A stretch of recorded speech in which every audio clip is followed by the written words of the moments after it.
तव कथामृतं तप्त जीवनम कविभिरीडितं कल्मषापहं श्रवणमंगलं श्रीमदाततं भुवि गृह्णन्ति बुधिदा जनाः।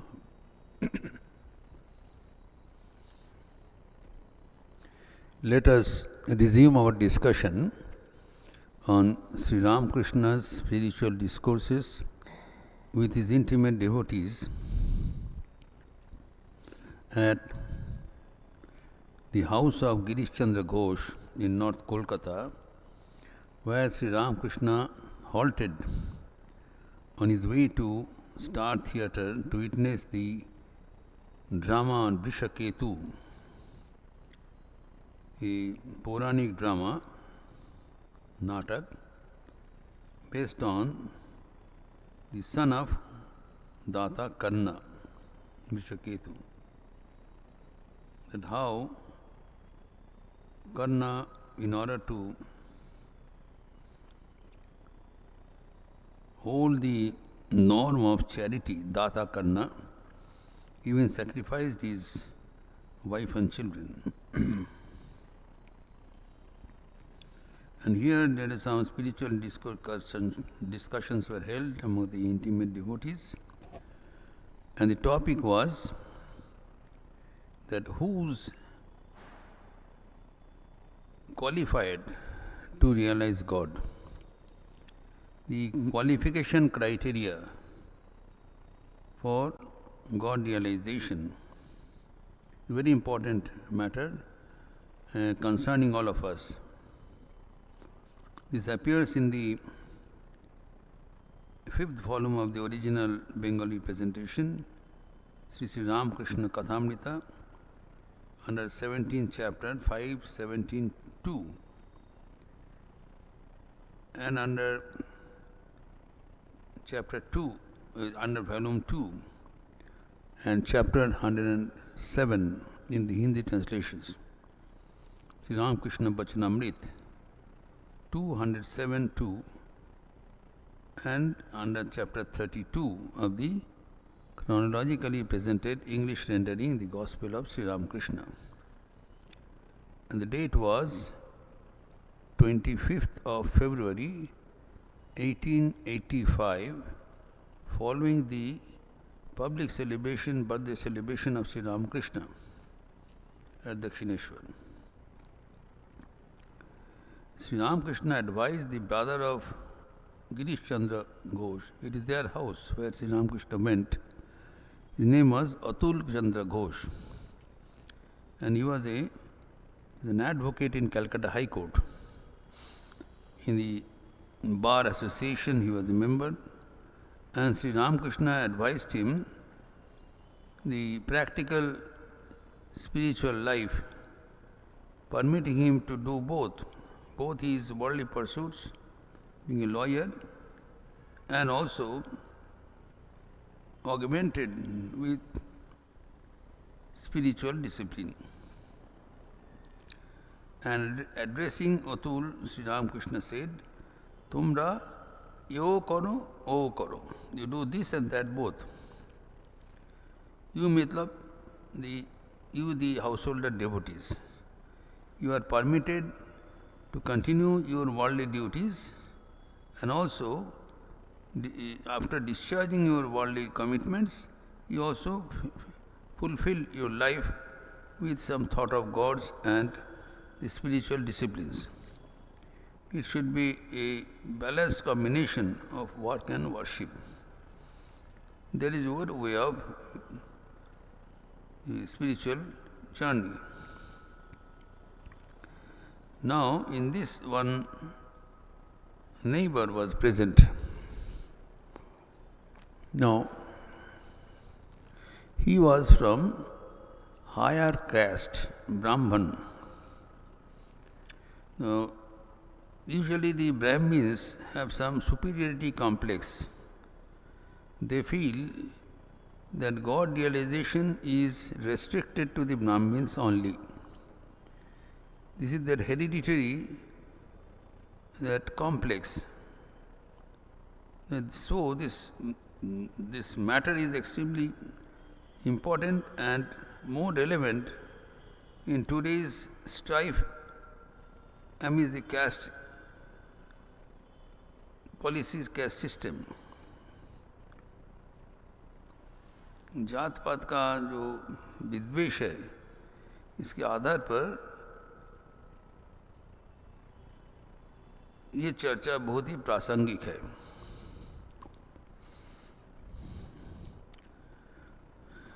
Now the person, the neighbor who came here, she was witnessing, and then he was surprised that Sri Ramakrishna made the doors open, the door of God realization open to one and all.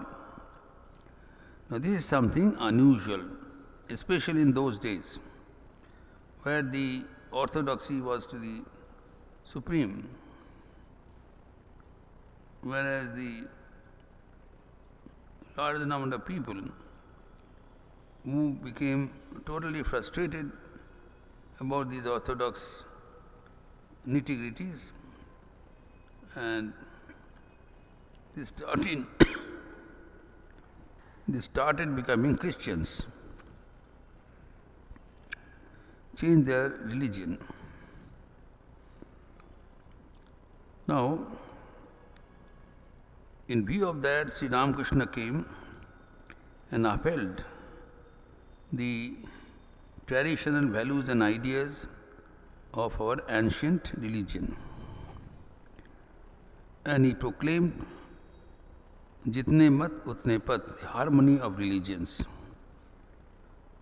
No one needs to get upset about the system where he is born. He should proceed from wherever he is, and that is enough. Having full confidence that the door for God realization is open for all. In view of that, this topic should be understood. Now, Sri Ramakrishna, when he heard that this person's comment, can anyone but a Brahmin achieve perfection? सामान्य प्रश्न है.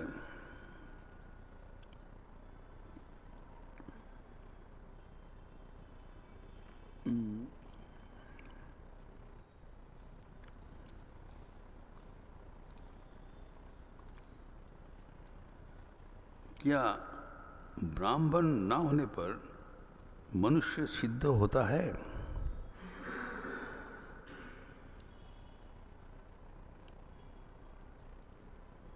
इसके counter thought जो है, that also should be understood.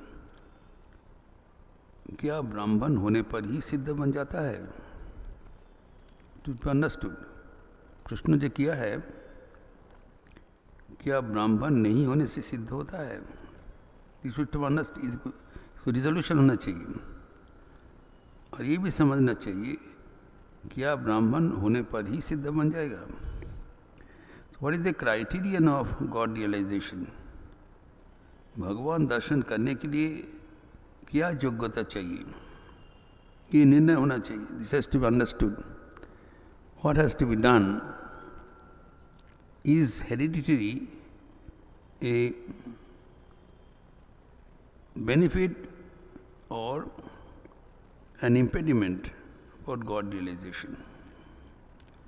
हमारे जो जन्मजात परिचय है, वो क्या ईश्वर लाभ के लिए जरूरी है या बाध्यतामूलक है? Is it mandatory to become a Brahmin to realize God?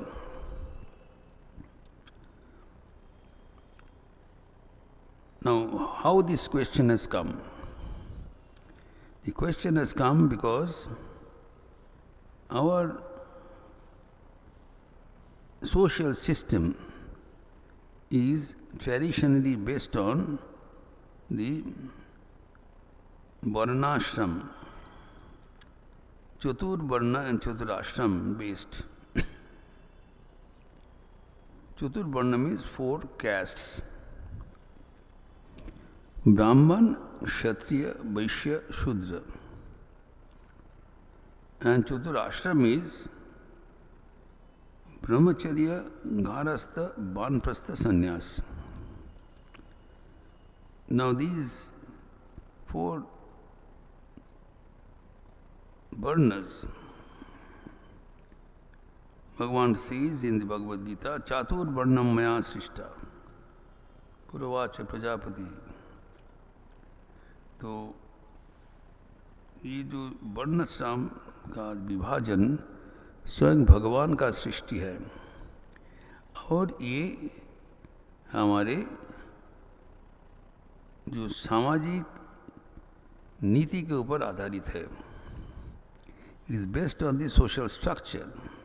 So the society was broken into different sections of people taking charge of different professional endeavor. There was one section which was responsible for protecting the scriptures, full-time persuasion for spiritual disciplines, realization of attempt to realize God, and share their spiritual experiences with all of the people. So they were earmarked to take care of this division which is necessary for mankind. They are specialized in this branch, study, teaching, talking about God, God realization, and teaching also, sharing their divine knowledge with all others. And then secondly, there are the Kshatriyas. Those who are the administrators.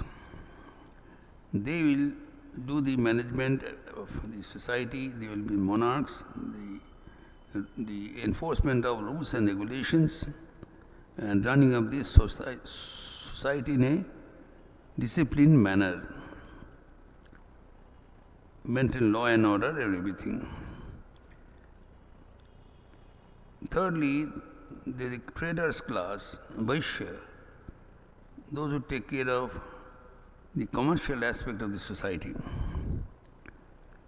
purchase and sale and supply of different commodities for domestic and other use. And lastly, there is Shudra, who are the servers. They will serve all the other 3 groups and keep their individual pursuits in a smooth scale. They will be the serving community, maintenance of the service units of the society. Now, all these different castes were equally eligible to realize God. Over the years, with the decay of the social importance to one or the other, the Brahmins became excellent. They developed excellence in God realization, and usually they had a temperament and taste for pursuit of God, study of literature, study of scriptures, and promotion of the knowledge, both secular and spiritual. And so also were the Kshatriyas. So even among Kshatriyas, there were the people who realized God, and they were called Rajarshis. They did both administration and also spiritual realization, like King Janaka, and of course Rama, Buddha, and etc. So these 2 communities were very much venered, respected, because they were promoting the spiritual flag of the society. And due to lack of exposure to spiritual knowledge of the Shudra community, they were considered to be serving the other communities and deriving the benefit. In view of this question is asked. Now, presently, this old division of the caste into different professions are no more existing. Now, there is interpolation, and anybody is doing any professional activity, irrespective of their background. So, in this view, this question becomes very, very sensitive. Now, Sri Ramakrishna is a very interesting point. He never said anything which breaks the social tradition and norms. But he presented everything in a new dimension, new way of life, new light. And drawing his reasoning from the scriptural injunctions and anecdotes. So, in reply to the doubt and suspicion of the neighbor, Brahmin neighbor, Sri Ramakrishna says, which we discussed last time also, that why do you say that? There are instances of non-Brahmins to realize God in their respective lives. There is his confirmation. Yes, God realization is true for anyone, whoever who wants it. It's not debarred. Otherwise, he wouldn't have told to Atul. So, in order to counteract this person, Sri Ramakrishna said that why do you say that in this Kali Yuga, even the Shudras are seen to have attained God and developed great devotion. In no way he denounced the Brahmins. This is a wonderful way. Sri Ramakrishna did not try to promote the other caste at the cost of the Brahmins. So this was later explained by Swami Vivekananda that our job is not to level down. We should not condemn the Brahmins and for standing in the way of other castes. He said we should level them up. We should make other people to the level of Brahmins in the sense that their love for the scriptures, erudition, life, orthodoxy, and transparency, these are to be imbibed. So the other castes have to be elevated rather than degrade one caste to promote others. That was Swami Vivekananda's way of explaining the matter. Now here Sri Ramakrishna says, why should we ask that? It is said that in the Kali Yuga, the Sudras achieve love of God. And he gives some instances to prove his statement. There are instances of Shabari, Ruidas, the untouchable Guhaka, and others. He gives three typical examples, which you all know, and is being from time immemorial. We have been hearing about the blessedness of their life.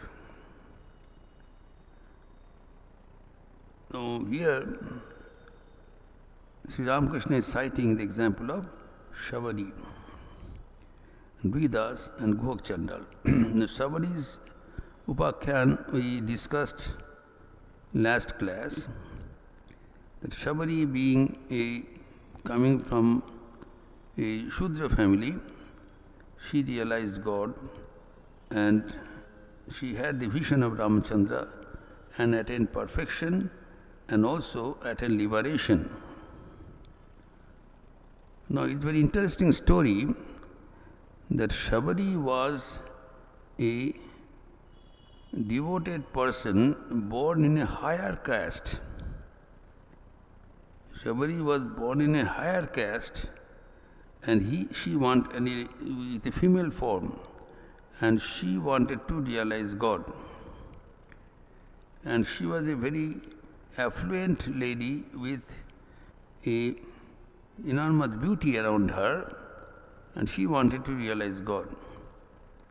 So she found out that her birth in the aristocrat family with wealth and beauty are standing in the way for her God realization. Very interesting. Shabari, that's why he prayed to God so that she may be born again in a low caste family and without any so-called beauty. She wanted to get rid of all these enclosures, all these coverings, so that she may follow the path of God uninterruptedly. Because when in her previous birth she wanted to attain the congregation of the monks and the tirthas. Now, so when the monks, they denied, they said you are a lady and is a beautiful lady, so we cannot allow you to be in the congregation in front of us. So she was denied. She found it has become counterproductive. So she prayed and she became born in a hunter family, Vyada. And nevertheless, she pursued the devotion, the worship of God with sincere heart. So here also it became the problem, but because she was born in a low caste this time, she was again denied. Now the problem is this: caste system is so strong that it is the both way around. So what is the solution? Solution is devotion. So Ramachandra came and resolved all her doubts when she asked that my seniors, my teachers, they spent their whole life in search of you, made so much penance, but you never came. But whereas I am an ignorant lady, without any devotion, without any background, without any competence, what made you to come here? How could you come? Because I am an worthless person. So Ramachandra said, the qualification for God realization is devotion alone. Your background, your heredity, your erudition, your wealth, that is not at all necessary for God realization. All is wanted is devotion and devotion alone, and the devotion is of ninefold dimension, which Sri Ramachandra explained in Navada Bhakti, one after another. And she proved that Shabari, by dint of her simplicity and earnestness, has acquired all these 9 dimensions of devotion and has qualified to see God, and that's why God has arrived. So this is the solution of that problem, that devotion is the only tool by which we can ensure the realization of God. And when God came, he said, since you have seen me, automatically your liberation is guaranteed. Your this freedom, mukti, is automatically attained because you have seen my vision. So this way, Shabari was successful in fulfilling the purpose of her life. to realize God and to attain mukti, jivan mukti, born while free while you are alive. And then we have seen that Shabari not only had the vision of God and attained perfection, then she was also able to acquire the omniscience, the knowledge of what is going on everywhere, past, present and future, by dint of which she told Ramchandra what to do in his next sojourn and go to the following forest and meet the Pampa Sarovar in Rishamuk's mountain and meet Sugriva, and through the help of Sugriva he should be able to restore Sita from Lanka by defeating Ravana. All these were foretold by Shabari. And this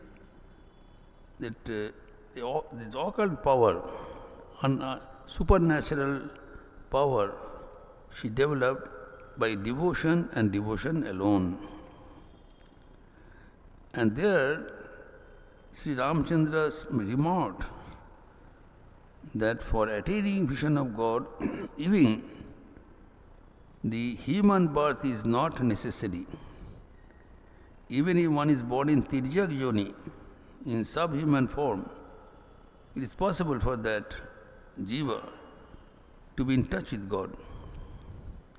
So, what to talk about the low caste and high caste human beings?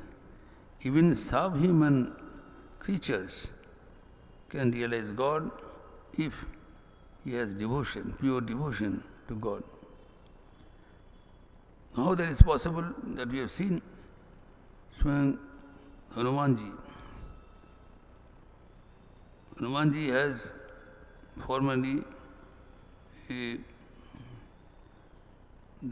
birth of a subhuman species, and she is born as a monkey. But being an animal, Hanumanji was Atulita Baladhama and Buddhi Matam Varishtham, the most wise person in their system in the Darbar of Ramachandra, and depicting that heredity and birth background has no relevance so far as the attainment of God's grace is concerned. We have seen that in the Tulasidasa's praise of Ramachandra, and in the Ram Nama Sankirtan we sing that when after the defeat of Ravana and restoration of Sita, Ramachandra came back to Ajodhya and he arranged his daily courts in his Rajya Sabha. And what is the picture of the Rajya Sabha? Tulasidas says, Vaidehi Sahitam Suradrumatale Aime Mahamandape Madhe Pushpaka Ashane Manimaye Virasane Sangasthitam Agri Bachayati Prapanjana Suti Tattam Munindrai Param Vyakhyatam Bharatadivi Sangvitam Ramam Bhaje Shyamalam. In that court, Bhagavan Ramchandra, flanked by his brothers and his divine consort Sitaji, is seated bedecked with the jewelries all around, full court. And then there are a lot of the sages, Munindrai, sages, seers, they have assembled to hear about spirituality from Ramachandra. He is God incarnate. So in this court, which is run by Kshatriyas, the discussion is on God. They have come here to hear about God. And who is the speaker?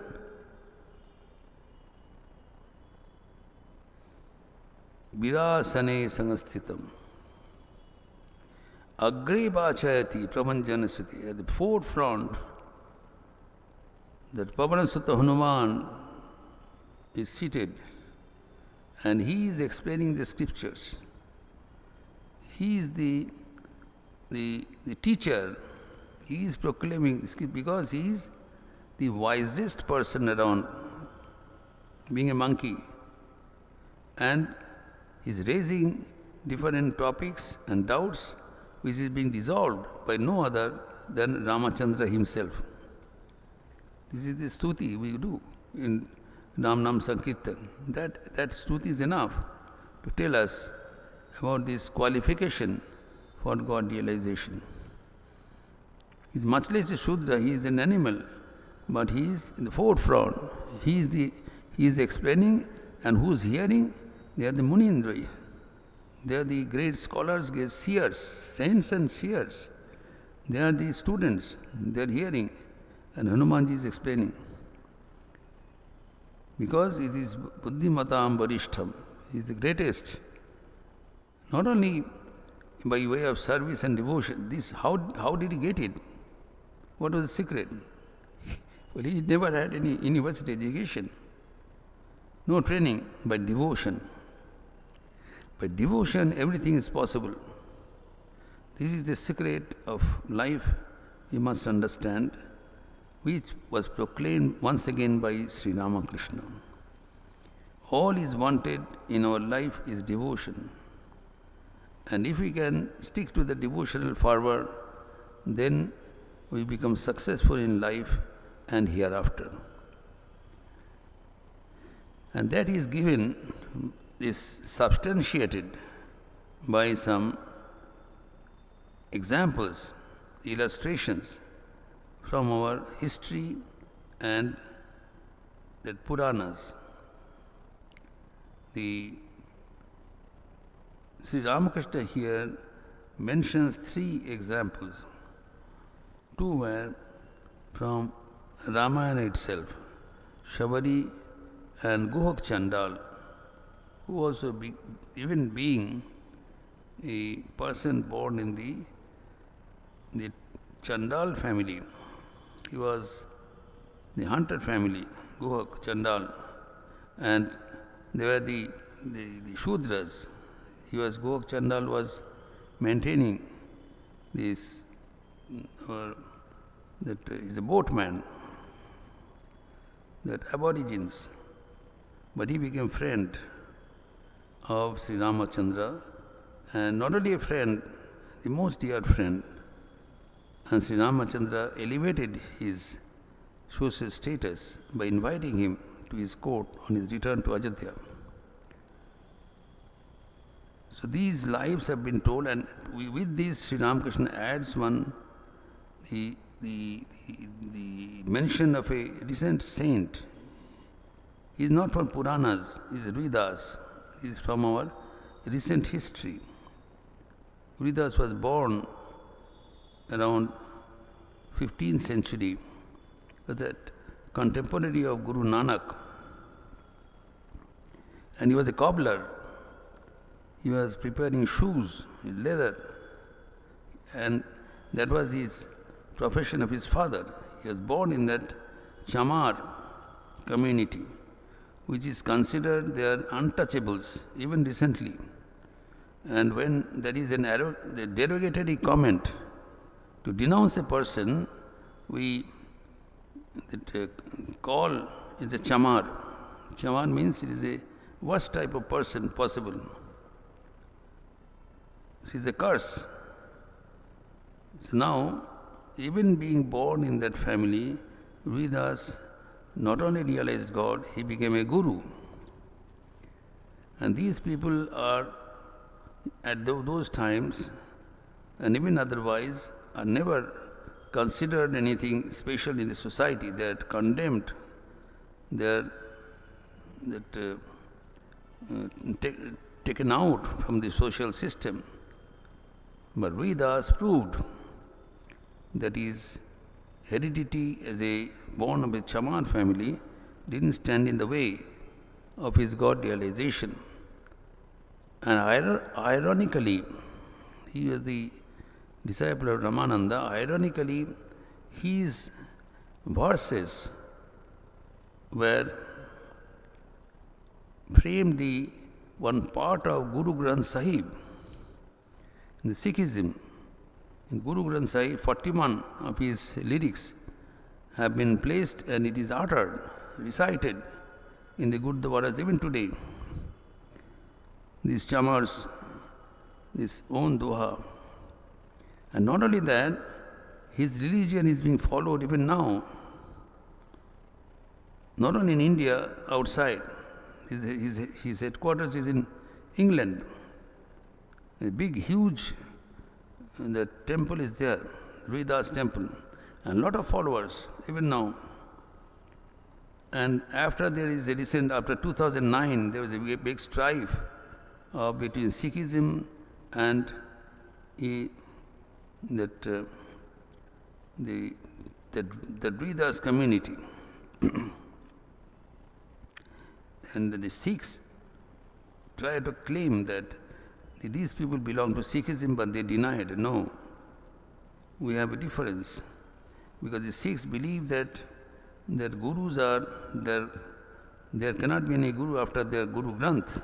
But these people denied. So there are a lot of stripes, they have a different community. It's a different story. But what is to be told that Vedas made religion a dynamic and palpable realization of God by dint of his devotion to God, and denying, proving that the hereditary never stands in the way for ultimate realization of God. We will discuss this topic further in our next Sunday class. Niranjanam nityam anantarupam bhaktanukampadhrita vigraham vai Ishavataram parameshamidhyam tam Ramakrishnam shirosanamama. Om Shanti Shanti Shanti Hari Om Tat Sat Shri Ramakrishna Arpanamastu.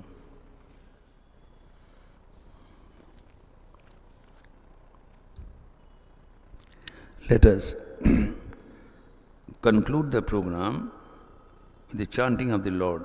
Please join with me. Hari Om Ramakrishna, Hari Om Ramakrishna, Hari Om Ramakrishna, Hari Om. Hari Om Ramakrishna, Hari Om Ramakrishna, Hari Om Ramakrishna, Hari Om. Hari Om Ramakrishna, Hari Om Ramakrishna, Hari Om Ramakrishna, Hari Om.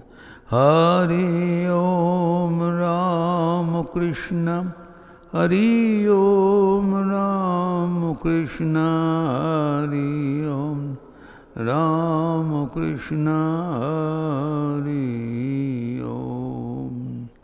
Hari Om Ramakrishna, Hari Om Ramakrishna, Hari Om Ramakrishna, Hari Om. Hari Om Ramakrishna, Hari Om Ramakrishna, Hari Om Ramakrishna, Hari Om. Hari Om Ramakrishna, Hari Om Ramakrishna, Hari Om Ramakrishna, Hari Om. Hari Om Ramakrishna, Hari Om Ramakrishna, Hari Om Ramakrishna, Hari Om. Hari Om Ramakrishna Hari Om Ramakrishna Hari Om Ramakrishna Hari Om Hari Om Ramakrishna Hari Om Ramakrishna Hari Om Ramakrishna Hari Om